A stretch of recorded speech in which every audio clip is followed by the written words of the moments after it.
Many, many years ago, there lived a king and queen who had one only son called Sigurd.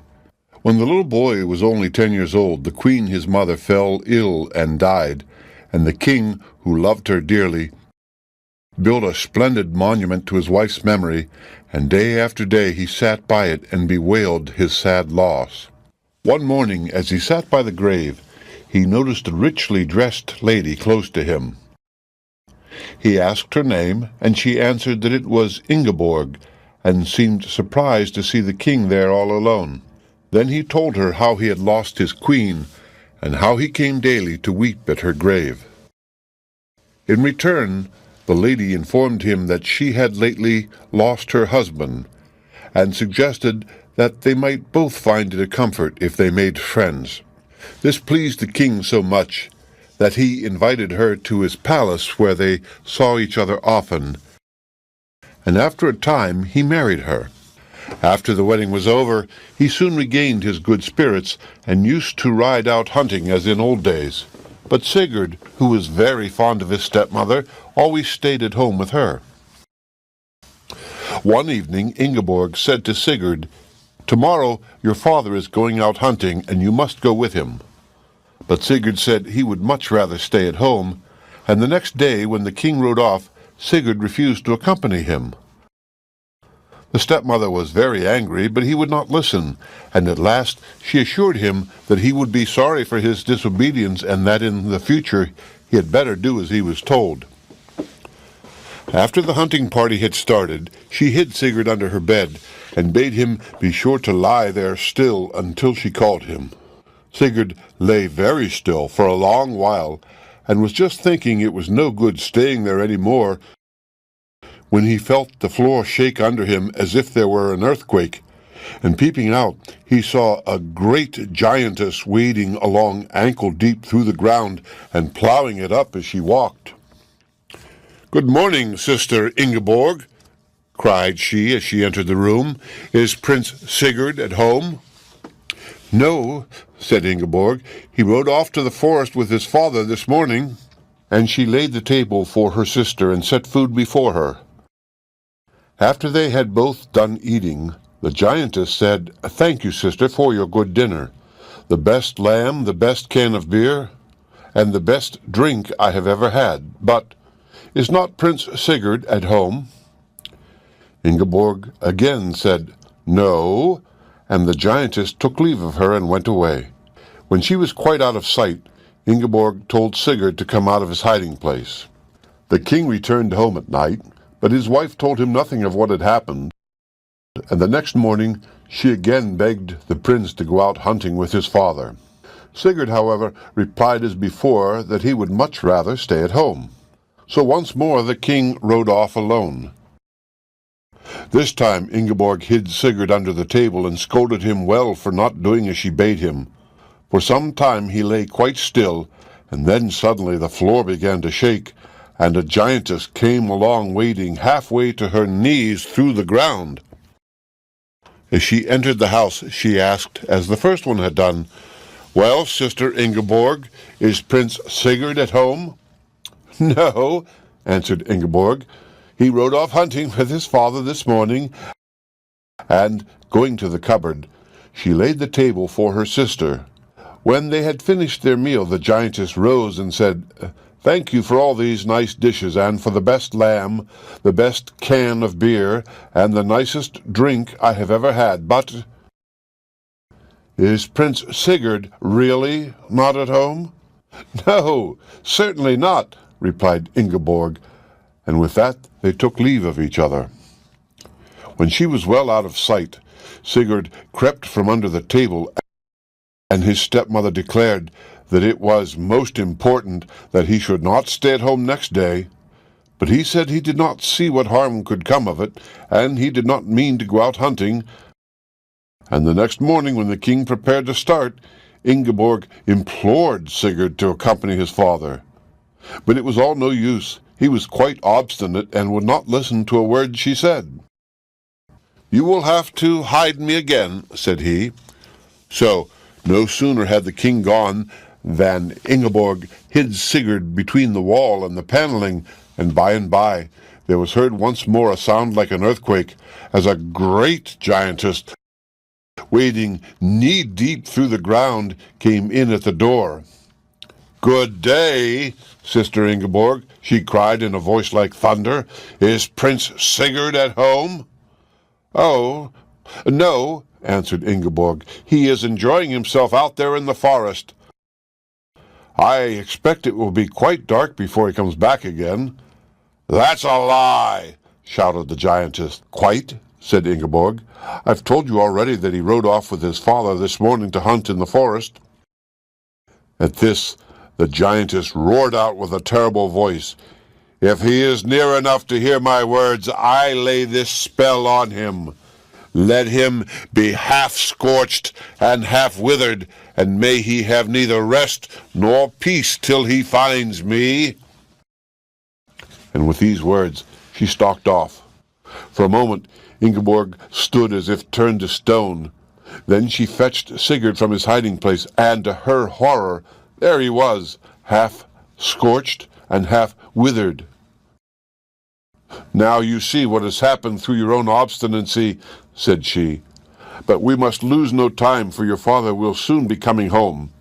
Going quickly into the next room, she opened a chest and took out a ball of string and 3 gold rings, and gave them to Sigurd, saying, "If you throw this ball on the ground, it will roll along till it reaches some high cliffs.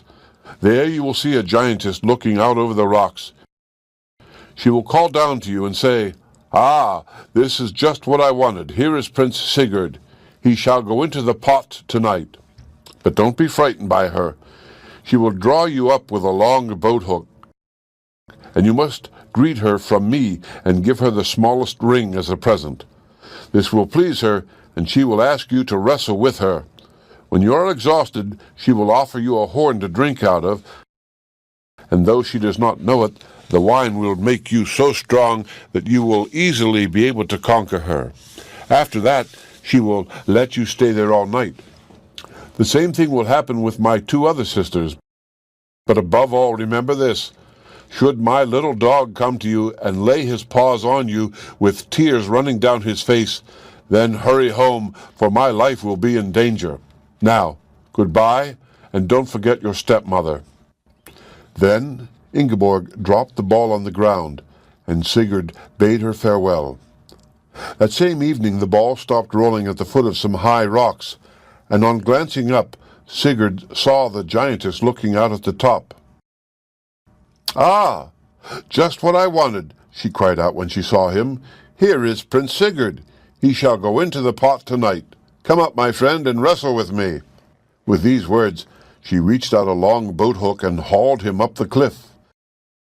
At first, Sigurd was rather frightened, but he remembered what Ingeborg had said and gave the giantess her sister's message and the ring. The giantess was delighted and challenged him to wrestle with her. Sigurd was fond of all games and began to wrestle with joy, but he was no match for the giantess, and as she noticed that he was getting faint, she gave him a horn to drink out of, which was very foolish on her part, as it made Sigurd so strong that he soon overthrew her.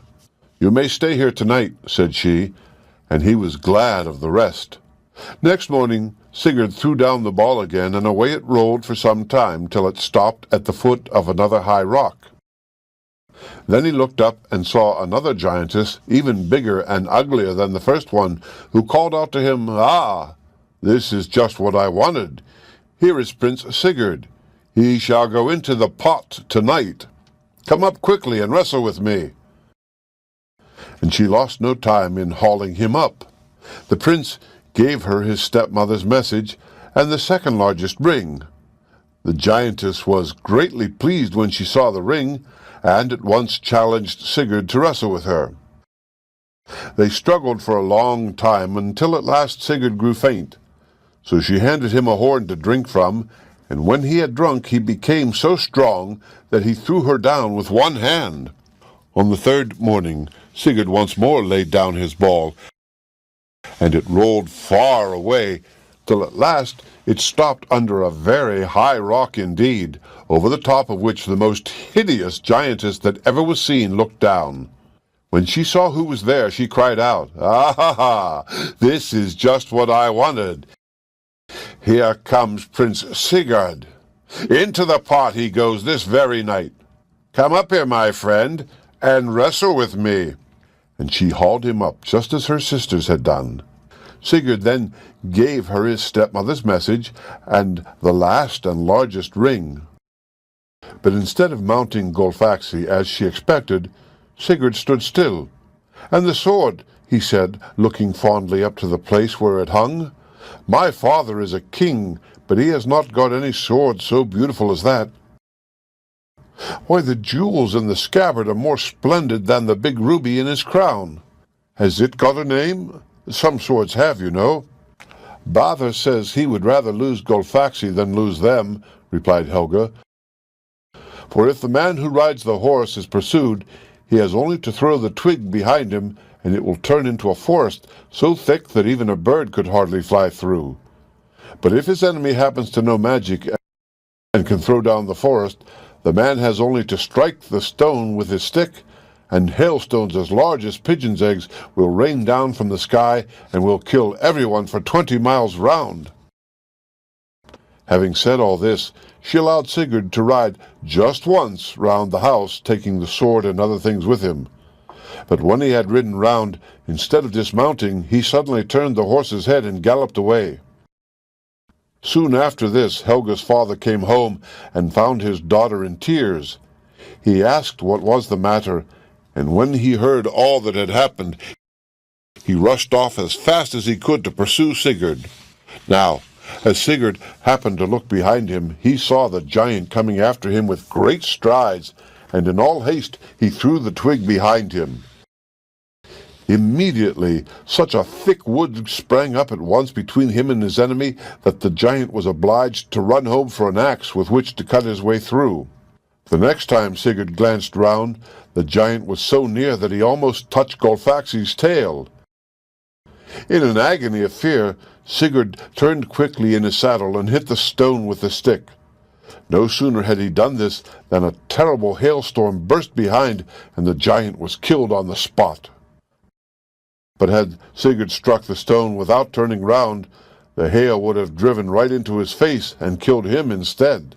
After the giant was dead, Sigurd rode on towards his own house, and on the way he suddenly met his stepmother's little dog, running to meet him with tears pouring down its face. He galloped on as hard as he could, and on arriving found 9 men servants in the act of tying Queen Ingeborg to a post in the courtyard of the palace, where they intended to burn her. Wild with anger, Prince Sigurd sprang from his horse and, sword in hand, fell on the men and killed them all. Then he released his stepmother and went in with her to see his father. The king lay in bed sick with sorrow and neither eating nor drinking, for he thought that his son had been killed by the queen. He could hardly believe his own eyes for joy when he saw the prince, and Sigurd told him all his adventures. After that, Prince Sigurd rode back to fetch Helga, and a great feast was made which lasted 3 days, and everyone said no bride was ever seen so beautiful as Helga, and they lived happily for many, many years, and everybody loved them.